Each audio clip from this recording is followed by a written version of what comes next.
criminal ఒక నేరగాడు ముఖ్యమంత్రి అయితే పర్యవసానాలు ఎట్లా ఉంటాయో మీరు చూడాలి అనుకుంటే దానికి తాజా ఉదాహరణ ఒక నేరస్తుడు ఒక అడ్డంగా దొరికిపోయిన దొంగ ఈ రాష్ట్రానికి నాయకుడు అవుతే ప్రభుత్వ అధినేత అవుతే దాని పర్యవసానాలు ఎట్లా ఉంటాయో తెలవడానికి ఇవాళ ఈ రాష్ట్రంలో నిన్ననే జరిగిన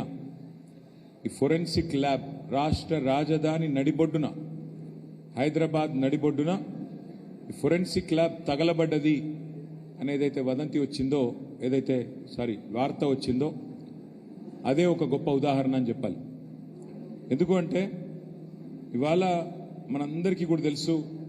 ఈ దేశంలోని ప్రతి ఒక్కరికి కూడా తెలుసు, ఈరోజు ముఖ్యమంత్రిగా తెలంగాణ ముఖ్యమంత్రిగా ఉన్న రేవంత్ రెడ్డి 2015వ సంవత్సరంలో ఆనాడు